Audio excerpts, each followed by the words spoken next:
کہ اللہ مسبب الاسباب ہے، وہ اسباب کا پابند نہیں ہے، وہ اسباب کا محتاج نہیں ہے، اسباب اس کے محتاج ہیں۔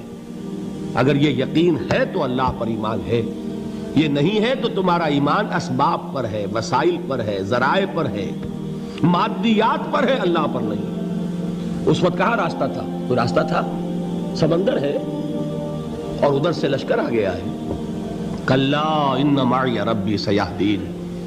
اب دیکھیے ایمان کہہ دینا آسان ہے، ہوا معکم اینما کنتم، جہاں کہیں بھی تم ہوتے ہو اللہ تمہارے ساتھ ہوتا ہے، لیکن اس کا یقین قائم ہو جائے تو زمین و آسمان کا فرق واقع ہو جائے۔ یہی بات ہوئی حضور کے ساتھ۔ غار ہے، چھپے ہوئے ہیں محمد الرسول اللہ اور آپ کے وہ یار غار ابو بکر صدیق رضی اللہ تعالی عنہ۔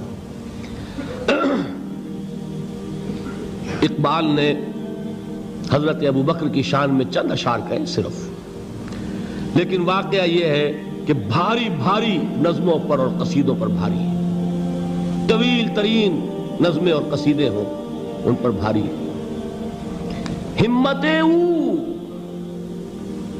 ابو بکر کی ہمت جو ہے، کشت ملت را جو ابر، جیسے بارش سے کھیتی اپجتی ہے، ابو بکر کی ہمت اور عزیمت اس امت کو اسی طرح سینچنے والی ہے۔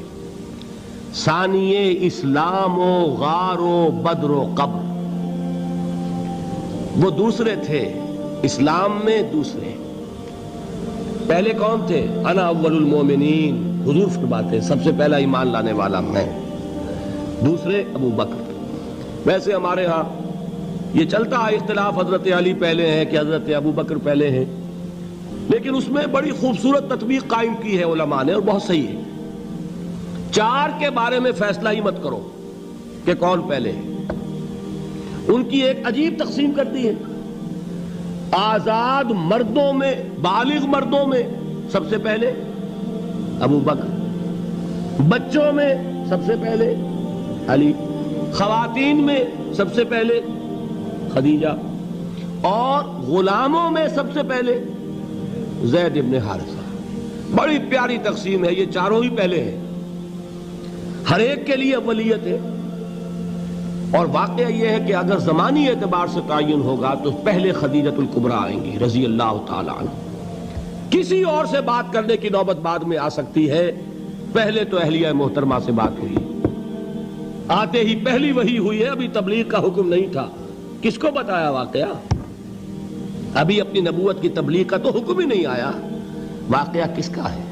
وہ خدیجہ کا ہے۔ جب کہا ہے کہ خشیت علی نفسی، مجھے اپنی جان کا اندیشہ ہے، تو کیا جواب دیا خدیجہ نے رضی اللہ تعالی عنہا؟ وہ صدیقۃ الکبریٰ ہے۔ صدیقات جو ہیں خواتین، ان میں چوٹی پر خدیجۃ الکبریٰ ہے رضی اللہ تعالی عنہا، اور صدیق جو مرد ہیں ان میں صدیق اکبر ہے ابو بکر صدیق رضی اللہ تعالی عنہ، لیکن صدیقات میں چوٹی پر۔ جب حضور نے فرمایا خشیت علی نفسی، کیا فرمایا؟ کیا عرض کیا؟ کیسے تسلی دی؟ نہیں نہیں، اللہ آپ کو ضائع نہیں کرے گا، آپ غریبوں کے ہمدرد ہیں، آپ مساکین کے تکالیف رفع کرنے والے ہیں، آپ بیواؤں کی سرپرستی کرتے ہیں، آپ مسافروں کی خدمت کرتے ہیں، اللہ آپ کو ضائع نہیں کرے گا۔ یہ یقین ہے اس خاتون کے اندر۔ خیر وہ ایک علیحدہ بات ہو جائے گی۔ میرے دل پر حضرت خدیجہ رضی اللہ تعالیٰ عنہ کی شخصیت کا بڑا گہرا نقش ہے، جو وہ کوئی اور ہی وقت اور موقع ہوا تو بیان ہوگا۔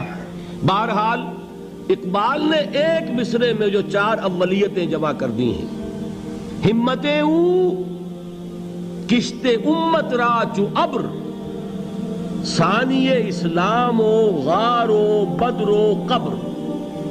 اسلام میں حضور کے بعد پہلے کون؟ ابو بکر۔ غار میں حضور کے ساتھ کون؟ ابو بکر۔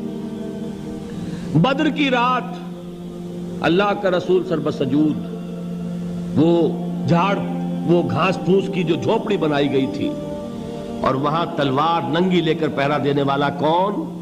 ابو بکر۔ اور اس حجرہ عائشہ میں محمد کے بعد سب سے پہلے دفن ہونے والا کون؟ ابو بکر رضی اللہ تعالی عنہ وصلی اللہ علیہ وسلم۔ وہ جو معاملہ میں سنا رہا تھا غار ثور کا، حضرت ابو بکر بھی حضور کے خیال سے لرز گئے ہیں. آپ کو یاد ہوگا کہ جا کر پہلے تمام جتنے سوراخ تھے انہیں بند کیا ہے. ایک سوراخ رہ گیا تھا جس کو بند کرنے کے لیے کوئی کپڑا نہیں تھا. وہاں اپنی ایڑی رکھی ہے. تب کہا ہے حضور سے تشریف لائیے, اور اپنے زانو پر حضور کو لٹایا ہے. اور وہاں کسی موذی جانور نے کاٹا ہے. حضور کی آنکھ لگ گئی تھی. اس وقت اس بل کے اندر جو بھی بچھو ہے کیا ہے واللہ عالم, اس نے کاٹا ہے. اس کی تکلیف کی وجہ سے ابو بکر کی آنکھوں سے آنسو ٹپک گئے. حضور کے چہرے مبارک پر پڑے ہیں تو حضور جاگے ہیں. معاملہ کیا ہے؟ ایڑی نہیں ہٹائی وہاں سے, مبادا وہ جانور وہاں سے نکل کر محمد الرسول اللہ کو کوئی گزن پہنچا دے. ابو بکر کی ایڑی ہے, جس طرح چاہے کھا لے, ختم کر دے, جان نکل جائے تب کوئی آنچ آئے محمد پر تو آئے, لیکن جیتے جی نہیں. وہ ہے ابو بکر. حضور کے خیال سے اس وقت حضور نے پھر اپنا لعاب دہن لگایا ہے, اور اس سے پھر آپ کی تکلیف ختم ہوئی. جیسے خیبر میں حضرت علی کی آنکھ دکھ رہی تھی, اس کو جو شفا حاصل ہوئی ہے وہ بھی حضور کے لعاب دہن سے ہوئی. تو بہرحال اس وقت انہوں نے کہا ہے کہ اے نبی یا رسول اللہ, اگر اس وقت ان میں سے کسی نے غیر ارادی طور پر بھی اپنے قدموں کی طرف جھانک لیا تو پکڑے جائیں گے. کیا جواب تھا اللہ کے رسول کا؟ لا تحزن ان اللہ معنا. اللہ ہمارے ساتھ ہے, کیوں گھبراتے ہو ابو بکر؟ یہ ہے ایمان باللہ. میرا مالک اللہ, میرا رازق اللہ, میرا محافظ اللہ, میرا مددگار اللہ, میرا پشت پناہ اللہ, میرا دوست اللہ. یہ دوستی ہے اللہ کی جو لب لباب ہے, حاصل ہے ایمان کا. اسی کا نام ولایت ہے. اولیاء اللہ کے سروں پر سینگ نہیں ہوتے. جس کے دل میں ایمان راسخ ہو چکا ہو وہی اللہ کا ولی ہے. جسے اللہ پر یقین ہو چکا ہے وہی اللہ کا ولی ہے. جسے یقین ہے اللہ میرے ساتھ ہے, میرا مددگار, میرا پشت پناہ, میرا ساتھی, میرا دوست, میرا محبوب, میرا محب. اللہ اہل ایمان سے محبت کرتا ہے. واللہ یحب الصادقین. ان اللہ یحب الذین یقاتلون فی سبیلہ صفا کانہم بنیان مرصوص. اللہ محبت کرنے والا, اہل ایمان محبوب, اور اہل ایمان محبت کرنے والے اللہ محبوب. والذین آمنوا اشد حبا للہ. آپ تصور کیجئے جسے یہ رشتہ ایمان یا رشتہ ولایت حاصل ہو جائے, الا ان اولیاء اللہ لا خوف علیہم ولا هم یحزنون. آگاہ ہو جاؤ, اللہ کے دوستوں کے لیے نہ کوئی خوف ہے نہ کوئی حزن ہے. اور میں بیان کر چکا تھا, خوف اور حزن کے خاتمے ہی کا نام امن ہے. زوال خوف, زوال حزن. یہ خوف اور حزن کیوں آتے ہیں بار بار؟ اللہ تخافوا ولا تحزنوا, دونوں آ گئے. الا ان اولیاء اللہ لا خوف علیہم ولا هم یحزنون, پھر وہی دو. وہ کیوں ہے؟ خوف ہوتا ہے کسی مستقبل کی بات کا, یہ نہ ہو جائے, وہ نہ ہو جائے, یہ نقصان نہ پہنچ جائے, یہ تکلیف نہ ہو, یہ غضب نہ آ جائے. خوف ہے مستقبل سے.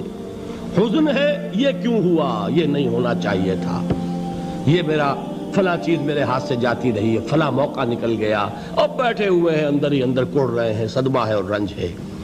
اور جو اللہ پر ایمان رکھتا ہے وہ جانتا ہے ما اصاب من مصیبت فی الارض ولا فی انفسکم الا فی کتاب من قبل ان نبرأها ان ذلک علی اللہ یسیر لکی لا تعصوا علی ما فاتکم ولا تفرحوا بما آتاکم واللہ لا یحب کل مختال فخور. اس زمین میں یا تمہاری جانوں میں کوئی تکلیف, کوئی مصیبت نہیں آ سکتی سوائے اس کے کہ جو اللہ نے لکھ دی ہو, اس سے پہلے کہ وہ ظاہر ہو. جس کو یہ حقیقت معلوم ہو گئی اس کو یہ طرز عمل اختیار کرنا چاہیے. جو چیز چھن جائے, جاتی رہے, چھوٹ جائے, اس پر افسوس نہ کرو. کس نے چھینی؟ دوست نے. دوست کے فیصلے پر شکایت. دوستی کو بٹا لگا رہے ہو, سرے تسلیم خم ہے جو مزاج یار میں آئے. اگر دوستی ہے تو پھر تو تمہیں گردن جھکانی چاہیے کہ ہر چہ ساقی ماریخت عین الطافست, جو بھی میرا ساقی میرے پیالے میں ڈال دے اس کا کرم ہے. جو اس کی طرف سے آئے اس پر کوئی رنج نہیں, کوئی صدمہ نہیں, کوئی غم نہیں, کوئی شکایت نہیں, کوئی شکوہ نہیں.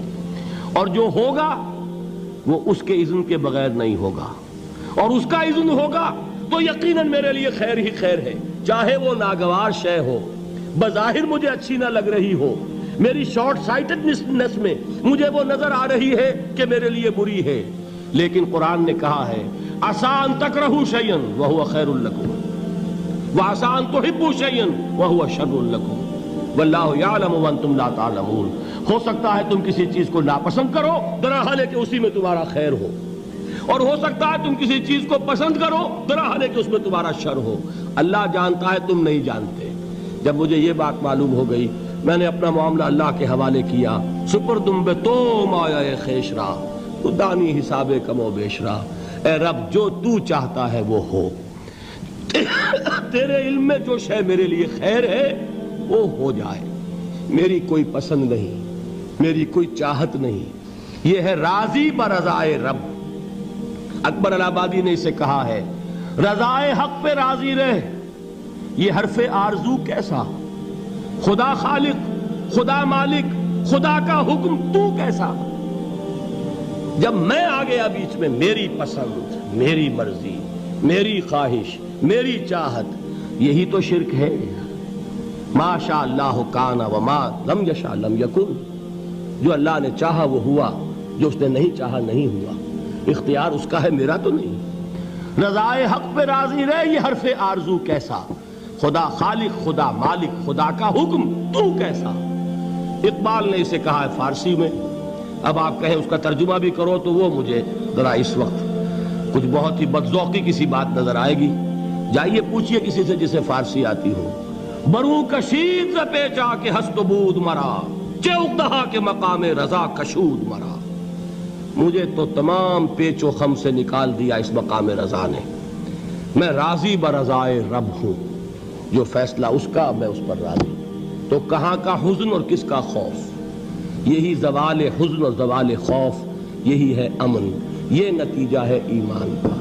تو جان لیجئے یہ ہے لب لباب، یہ ہے حاصل ایمان کا۔